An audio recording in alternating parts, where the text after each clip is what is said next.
ठीक है। तो सिचुएशन ये है कि एक कार है जो कि किसी पोजीशन ए पर है, ये पोजीशन को हम ए मान लेंगे, और इस ए पोजीशन पर कार पॉजिटिव एक्स एक्सिस में जा रहा है। कितनी स्पीड से जा रहा है? 40 मीटर पर सेकंड की स्पीड से जा रहा है। एक्सेलरेशन उसी समय एक्ट कर रहा है नेगेटिव एक्स डायरेक्शन में, और उसका वैल्यू कितना है? 2 मीटर पर सेकंड स्क्वायर। ठीक है। ऑब्वियसली हम लोग एक उस दिन हम लोग जो लास्ट क्लास में हम लोग जो पॉइंट डिस्कस किए थे उसमें यह भी था कि यदि पार्टिकल का वेलोसिटी और एक्सेलरेशन अपोजिट डायरेक्शन में है तो उसका वेलोसिटी डिक्रीज करेगा। ठीक है। तो यहां पर भी सेम वही केस है, यहां पर वेलोसिटी पॉजिटिव एक्स में है और एक्सेलरेशन किधर है? नेगेटिव एक्स में, इसलिए उसका एक्सेलरेशन मतलब वेलोसिटी उसका डिक्रीज करेगा। तो कुछ आगे जाने के बाद, कुछ पोजीशन आगे जाने के बाद उसका पोजीशन जहां पर उसका वेलोसिटी 0 होगा। ठीक है। मान लेते हैं हम ये पोजीशन है वो, इस पोजीशन को हम बी नाम देते हैं, और यहां टाइम जो t2 लगा दैट इज t, यहां initial time t1 is equal to 0 है। ठीक है। तो हम ये एज्यूम कर रहे हैं, हम ये मान रहे हैं कि कार को ए पोजीशन से बी पोजीशन जाने में टाइम t लगा, वो t निकालेंगे हम लोग। साथ ही साथ ओ पोजीशन से ए पोजीशन से बी पोजीशन पे आने पर इस पोजीशन पे वेलोसिटी उसका क्या हो गया? 0। ये वो पोजीशन है जहां पर बॉडी किस में आ गया? रेस्ट में आ गया।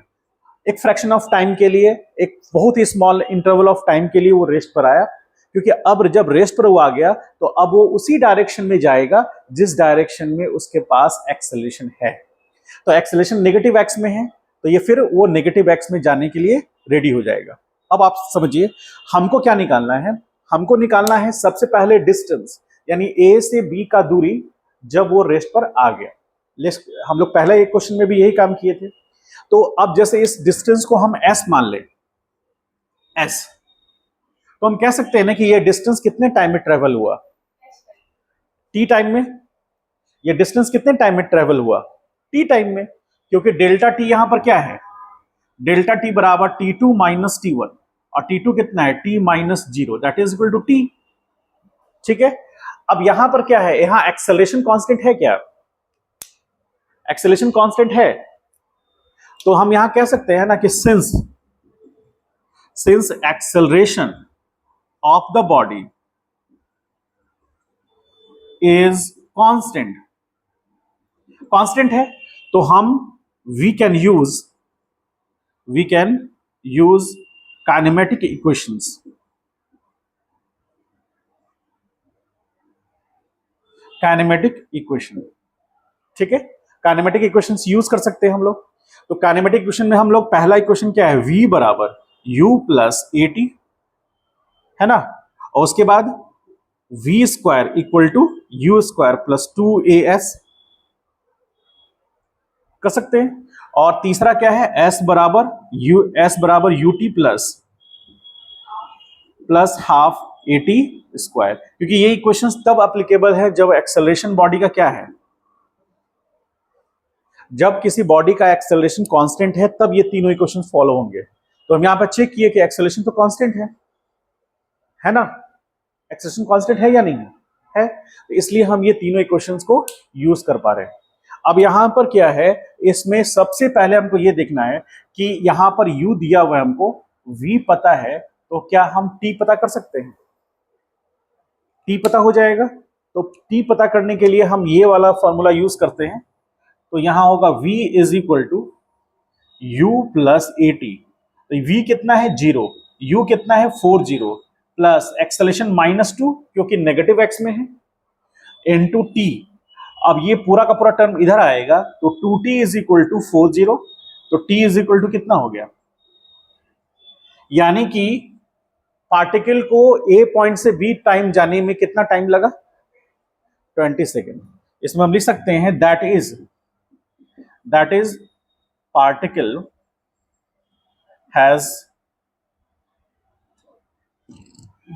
Particle takes 20 second to reach कहां? From A to B. A से बी जाने में कितना टाइम लगा उसे? 20 सेकेंड। ठीक है, अब ये 20 सेकेंड तो निकल गया, तो क्या हम निकाल सकते हैं डिस्टेंस कितना हुआ इस 20 सेकेंड में? कैसे? तो v square equal to u square plus 2as। v तो 0 होगा, ये 40 इंटू 40 होगा, प्लस 2 इंटू -2 इंटू s। यहां अननोन सिर्फ s है, ये पूरा का पूरा टर्म को हम इधर लाएंगे तो 4s हो जाएगा। 4s is equal to 40 into 40। अब ये 4 कैंसिल हुआ तो 10 आया, तो s बराबर कितना हो गया? 400 मीटर। यानी कि रेस्ट में आने से पहले, रेस्ट में आने तक कितना सेकंड लगा उसको? बोलिए, रेस्ट में आने तक उसको कितना सेकंड लगा? 400 मीटर है। टाइम तो लगा, टाइम कितना लगा? टाइम 20 सेकंड लगा। और डिस्टेंस उस रेस्ट में आने से पहले कितना डिस्टेंस ट्रेवल किया उसने? 400 मीटर डिस्टेंस ट्रेवल कर लिया, तो ये डिस्टेंस भी निकल गया 400 मीटर।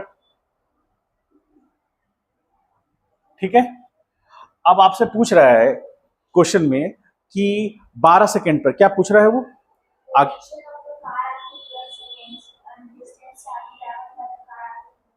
हाँ, अब 12 सेकंड पर कार कहां है हमको ये देखना है। ठीक है, तो 12 सेकंड पर कार का क्या पोजीशन है हमको वो निकालना है। तो उसके लिए हम लोग ये फॉर्मूला यूज करेंगे, देखिए ध्यान से। इसमें हमको ये देखना है कि 12 सेकंड पर the position of the car after 12 second, यानी कि 12 सेकंड के बाद कार का क्या पोजीशन है हमको वो देखना है। ठीक है, तो हम क्या यूज कर सकते हैं? S बराबर u t, S is equal to u t plus half a t square. ठीक है, तो S डिस्टेंस है, S बराबर U कितना है? 40। कितने सेकंड पे चेक करना है? 12 पर, प्लस 1/2 -2, और ये होगा 12 इंटू 12 होगा, ऐसा बोलो। यानी कि 12 सेकंड पे हमको पोजीशन चेक करना है, तो S तो पोजीशन ही बताएगा ना, क्योंकि S बेसिकली क्या है? डिस्प्लेसमेंट। ये इनिशियल पोजीशन है, इनिशियल पोजीशन, और इसको हम क्या मानते हैं? इनिशियल पोजीशन को 0 मानते हैं। कब? t बराबर 0 पर। अब इसके बाद जो भी पोजीशन होगा that will be final position, तो वो कितने सेकंड पर मिलेगा? 12 सेकंड पर। तो S is equal to 40 into 12, और यहां से ये कैंसिल आउट हुआ, -12 इंटू 12, तो 12 इंटू 12 144 होगा, और ये 12 4 जा 48 -144, तो S बराबर, S इज इक्वल टू कितना आ गया? यदि 480 में से कितना? 236 मीटर। इसका मतलब है कि ये डिस्टेंस उसका 400 मीटर रहा, 400 मीटर रहा। और कार जब था 12 सेकंड पे हम चेक कर रहे हैं, तो 12 सेकंड पे कार इस पोजीशन पे है, और इस डायरेक्शन में उसके पास वेलोसिटी है, इस पॉइंट को हम C कह रहे हैं। और यहां पर ये डिस्टेंस कितना हो गया? ये डिस्टेंस S0 या फिर SC कह लीजिए, SC बराबर आ गया कितना? 336 होगा। 100 गया तो 380, हाँ, तो यहां पर आ जाएगा 336 मीटर। समझ पाए? ठीक है, इसका मतलब ये हुआ कि यहां से यहां, इनिशियल पोजीशन से यहां आने में उसको कितना टाइम लगा? 12 सेकंड। कितना डिस्टेंस ट्रेवल किया? 336। अब आप सोचो कि इसका डिस्टेंस कितना होगा। क्या ये यहां से यहां पर से रिटर्न बैक हुआ है? नहीं, अभी तो वो बी पॉइंट पे पहुंचा ही नहीं है। बात समझ रहे हो? अभी वो बी पॉइंट पे पहुंचा ही नहीं है, तो जितना डिस्टेंस हुआ उतना ही क्या हो जाएगा? बोलो। पोजीशन के चेंज होने से डिस्टेंस मिलता है या डिस्प्लेसमेंट मिलता है? यदि कोई पार्टिकल, यदि मान लो कोई बॉडी है और वो कहीं पर अपना पोजीशन चेंज कर रहा है, तो कोई एक पोजीशन इनिशियल होगा, कोई पोजीशन फाइनल पोजीशन होगा, तो भी उसका डिस्टेंस कुछ होगा या डिस्प्लेसमेंट कुछ होगा। यदि पार्टिकल अपना पोजीशन चेंज नहीं कर रहा है तो डिस्टेंस भी कुछ नहीं होगा, वही हो, डिस्टेंस भी कुछ नहीं होगा, ना ही डिस्प्लेसमेंट कुछ होगा। बात समझ पा रहे हो? तो पोजीशन क्या बताता है, हम डिस्कस किए थे ना हम लोग, पोजीशन क्या बताता है किसी बॉडी का? पोजीशन किसी बॉडी का लोकेशन बताता है रेफरेंस पॉइंट के रिस्पेक्ट में। अब यदि पोजीशन चेंज नहीं हुआ किसी बॉडी का तो हम ये मान के चलेंगे कि इनिशियल पोजीशन रह गया, टाइम बीत रहा है लेकिन इनिशियल पोजीशन चेंज नहीं कर रहा है, तो ये मान के चल रहे हैं हम लोग कि पार्टिकल ने अपना पोजीशन चेंज नहीं किया, यानी पार्टिकल किस में है, रेस्ट में है। और पार्टिकल जब रेस्ट में है तो मोशन की बात ही नहीं होगी, तो डिस्टेंस नहीं होगा ना डिस्प्लेसमेंट होगा। अब एक जैसा एक एग्जांपल है, जैसे मान लीजिए कि कोई पार्टिकल सर्कुलर पाथ पर है, ठीक है, तो ये उसका इनिशियल पोजीशन है,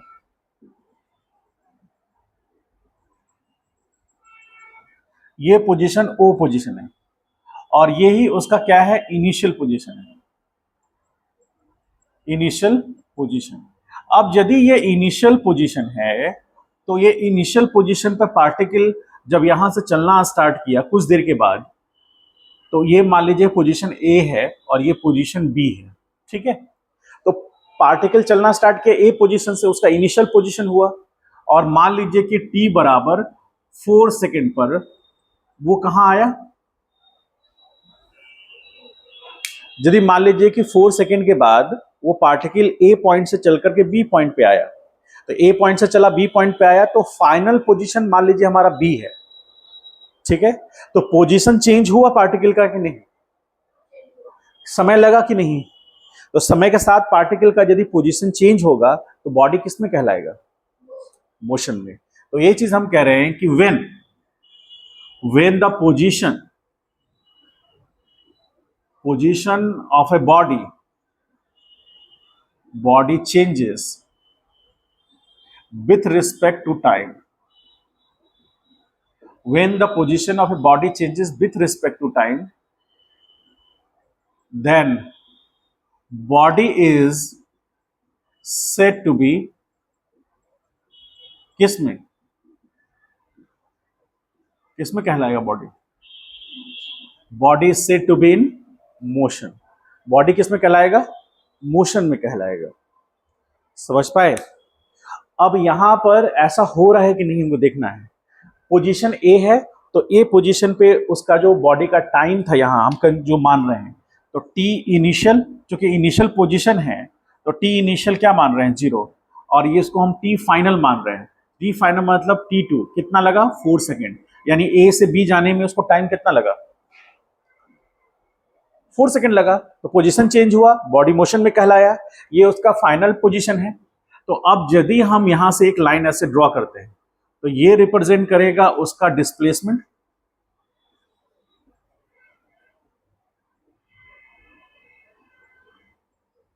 ये उसका डिस्प्लेसमेंट का मैग्नीट्यूड रिप्रेजेंट करेगा, और ये क्या रिप्रेजेंट करेगा, actual path travelled by the body, और ये क्या रिप्रेजेंट करेगा, ठीक है, डिस्टेंस रिप्रेजेंट करेगा। तो दोनों ही केस में यदि पार्टिकल का पोजीशन चेंज हो रहा है तो ही डिस्टेंस भी मिलेगा, तो ही डिस्प्लेसमेंट भी मिलेगा, ठीक है। अब मान लीजिए ये पोजीशन सी आ गया, ये पोजीशन सी, और सी पोजीशन यहां टी पहुंचने में लगभग 8 सेकेंड लगा, 8 सेकेंड लगा। तो पार्टिकल को ए पॉइंट से चल करके बी पॉइंट होते हुए सी पॉइंट पहुंचने में टाइम टोटल कितना लगा, टोटल टाइम 8 सेकेंड लगा। 8 सेकेंड में पार्टिकल ए पॉइंट से चलकर बी पॉइंट होता हुआ सी पॉइंट पर पहुंच गया। तो इनिशियल पोजीशन कौन है, ए, फाइनल पोजीशन कौन है, सी। अब इस केस में फाइनल पोजीशन कौन है, बोलो, हाँ। यदि हम जर्नी कहां से कहां का जर्नी देख रहे हैं, हम देख रहे हैं, हम जर्नी देख रहे हैं फ्रॉम ए टू सी का। यदि हम ए से सी का जर्नी देख रहे हैं तो ए से सी की जर्नी में ए इनिशियल पोजीशन हो गया, सी फाइनल पोजीशन हो गया।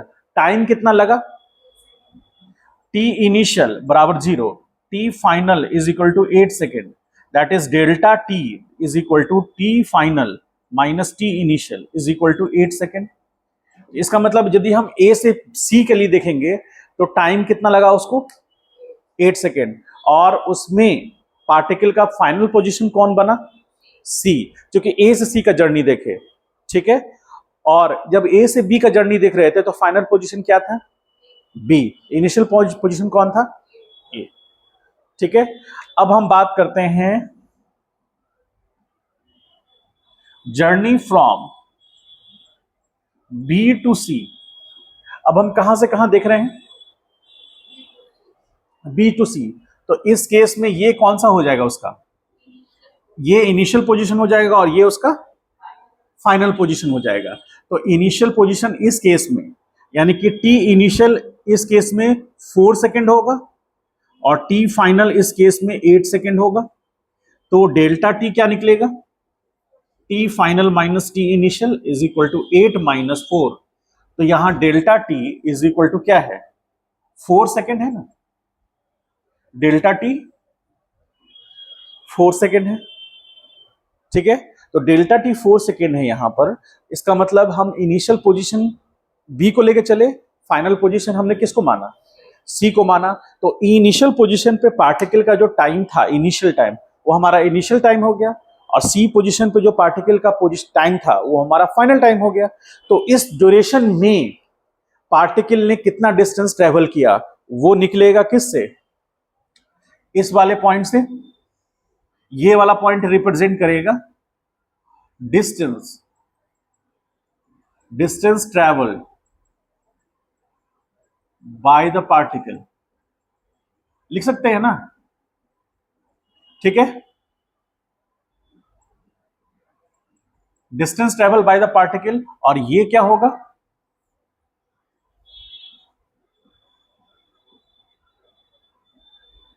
डिस्प्लेसमेंट का मैग्नीट्यूड होगा, होगा कि नहीं होगा, किसके लिए, बी से सी के लिए। और यदि हम ए से सी के लिए देखेंगे, ए से सी के लिए डिस्टेंस कितना हो जाएगा, ये पूरा, और डिस्प्लेसमेंट होगा या नहीं होगा। तो मेरा ये बात, इस बात से ये कहना था कि हमको ये देखना है कि पार्टिकल का पोजीशन टाइम के रिस्पेक्ट में चेंज हुआ कि नहीं हुआ। यदि पार्टिकल का पोजीशन टाइम के रिस्पेक्ट में चेंज नहीं हुआ है तो डिस्प्लेसमेंट जीरो होगा। सॉरी, पार्टिकल का पोजीशन यदि टाइम के साथ चेंज हुआ है तो ना ही डिस्प्लेसमेंट जीरो होगा ना ही डिस्टेंस जीरो होगा, कुछ होगा वो। और यदि पार्टिकल का पोजीशन टाइम के रिस्पेक्ट में जीरो है, माने पार्टिकल ने अपना पोजीशन चेंज नहीं किया है, उस केस में डिस्टेंस भी जीरो होगा और डिस्प्लेसमेंट जीरो होगा, और हम कहेंगे कि पार्टिकल क्या चीज है, रेस्ट में है, ठीक है। यदि फाइनल पोजीशन और इनिशियल पोजीशन सेम आ गया तो हो सकता है कि बॉडी ने कुछ ट्रैवल किया होगा, ठीक है। जैसे पार्टिकल ए पोजीशन से चलना स्टार्ट किया और ये सर्कुलर लूप कंप्लीट करने के बाद फिर ए पे आ गया, तो कुछ समय के बाद पार्टिकल का इनिशियल पोजीशन भी जो था वही उसका फाइनल पोजीशन बना, लेकिन उसने कुछ डिस्टेंस, ये कुछ उसने डिस्टेंस ट्रैवल किया, उसने कुछ जर्नी किया है, तो इस कारण से उसका मोशन जीरो नहीं है, ठीक है। बात समझ में आ रहा है। पार्टिकल का यदि इनिशियल पोजीशन चेंज ही नहीं करता है तो हम कहेंगे कि पार्टिकल का डिस्टेंस और डिस्प्लेसमेंट दोनों जीरो होगा। लेकिन यदि पार्टिकल अपना पोजीशन चेंज करता है इनिशियल और फाइनली आकर के उसका वही पोजीशन फाइनल पोजीशन बन जाता है, उस केस में डिस्प्लेसमेंट तो पार्टिकल का जीरो होगा, क्योंकि डिस्प्लेसमेंट को किस बात से मतलब है, इनिशियल पोजीशन और फाइनल पोजीशन से मतलब है ना। लेकिन डिस्टेंस उसका जीरो नहीं होगा, क्योंकि डिस्टेंस को इनिशियल पोजीशन और फाइनल पोजीशन से मतलब नहीं है, उसको उस पाथ से मतलब है जिस पाथ को ट्रेवल करके वो गया। समझ गए। इसको राइट डाउन कर लीजिए, इसको लिख लीजिए।